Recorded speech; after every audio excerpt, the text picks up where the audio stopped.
It's one of the darkest jokes in economic history. Tragedy may kill millions, but it almost never kills opportunity. The Black Death was no exception. Between 1347 and 1351, the plague tore through Europe and North Africa with a violence humanity had never seen. Entire towns vanished, families were erased from memory, and half of Europe's population simply disappeared. But beneath this unimaginable loss, something else was happening quietly, almost invisibly. Wealth was being redistributed on a scale that makes modern recessions look trivial. The old elites were collapsing, new fortunes were taking shape, and some of the most influential dynasties in European history were being born from the ashes of catastrophe. It sounds almost obscene to say it, that in the middle of a pandemic that killed tens of millions, certain families walked away richer than ever.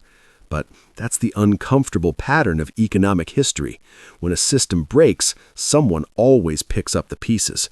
And the Black Death didn't merely break systems, it shattered them.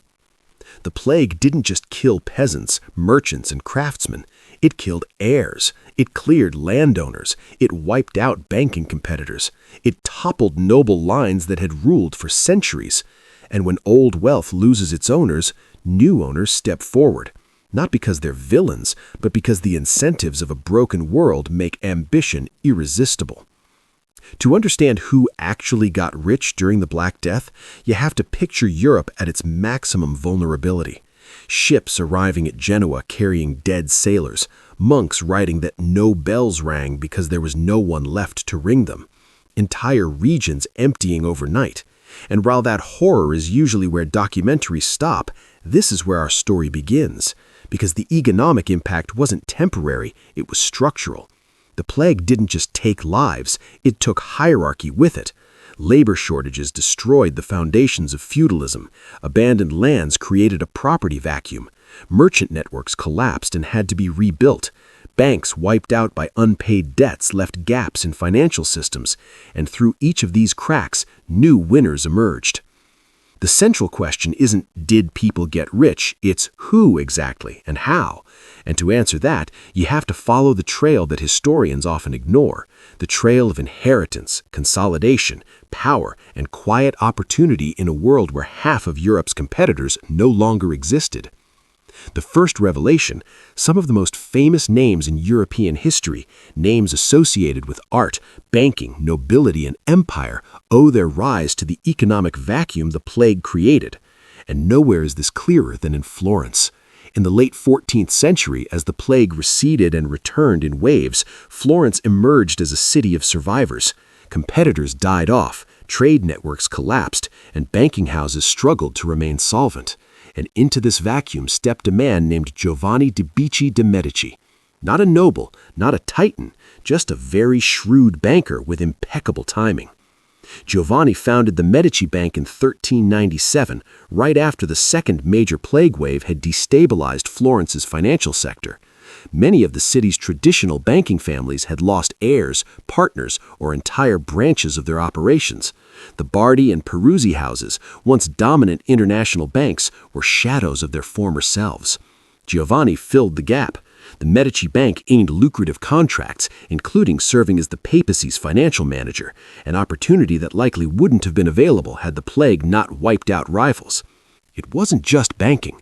The demographic collapse meant fewer nobles and merchants competing for political influence. The Medici stepped into economic and civic leadership almost by default.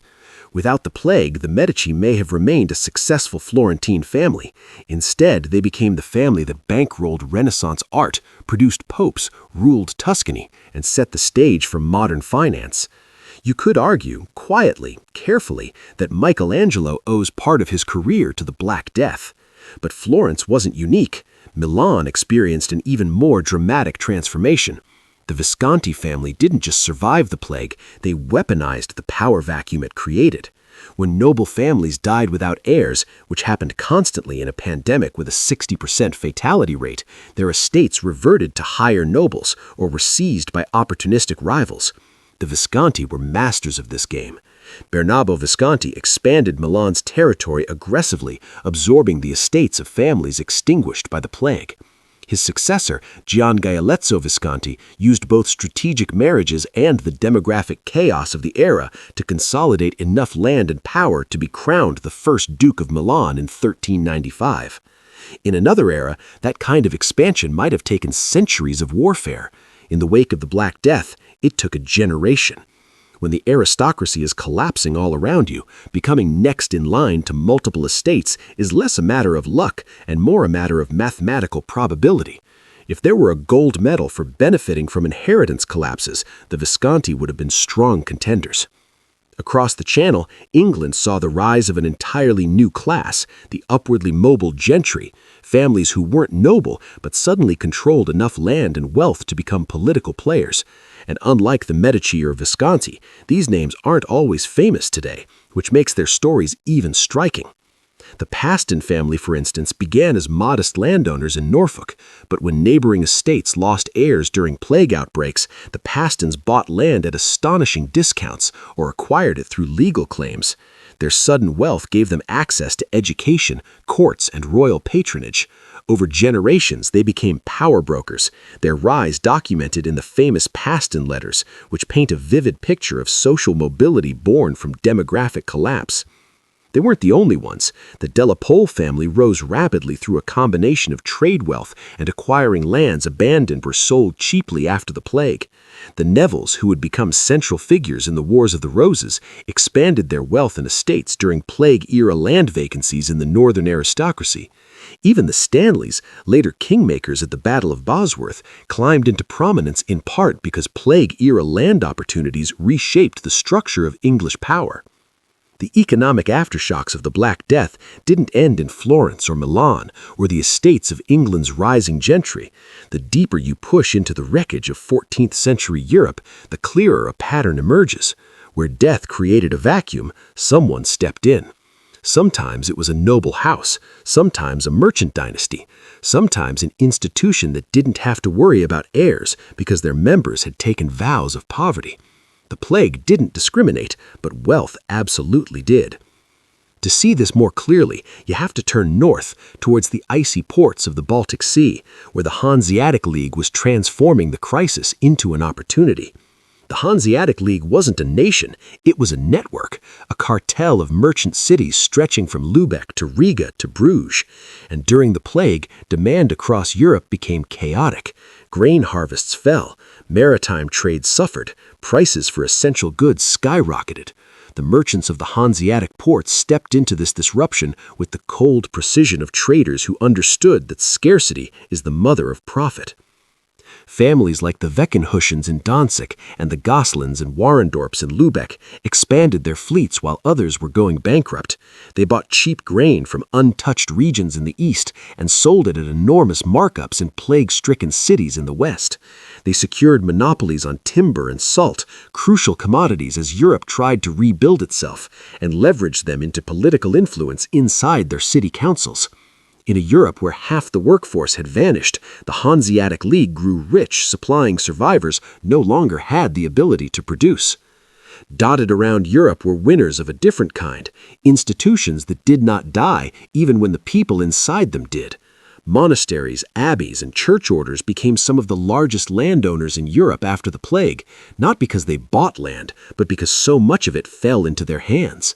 When entire families died without heirs, when monks perished without successors, when aging nobles bequeathed estates in exchange for spiritual salvation, the church quietly absorbed territory like a sponge.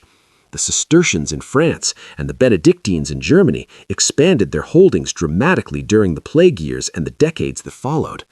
It turns out that in an age of mass death, selling salvation was excellent business. Donations of land, livestock, vineyards, and mills poured in from survivors hoping to secure divine favor. The church didn't ask for titles, people simply handed them over. And as secular estates fragmented, ecclesiastical ones consolidated. These weren't just religious institutions, they were economic engines, collecting rents, producing goods, and shaping local economies. For all the romanticism about medieval piety, the Black Death shows us something far simpler. When people panic, they invest in what feels eternal. But if any group understood how to exploit economic chaos, it was the banking family spread across Italy. The most famous names, the Medici, the Strozzi, the Pazzi, didn't emerge in a vacuum. They emerged in an economy where the traditional banking giants had been gutted by plague-induced loan defaults. The Bardi and Peruzzi families, once international financiers of Europe, had collapsed under mountains of unpaid royal debts even before the plague arrived. The pandemic finished the job, wiping out branches in Avignon, Bruges, and Constantinople. Into this financial crater stepped second-tier families who suddenly found themselves promoted by circumstance. The Strozzi family rebuilt its wealth by investing in land at fire sale prices. The Pazzi family expanded their merchant banking activities in the aftermath of demographic collapse. The plague didn't guarantee success, but it guaranteed the end of their competitors. In a medieval economy, losing your heirs meant losing your bank. None of these families are obscure today. The Medici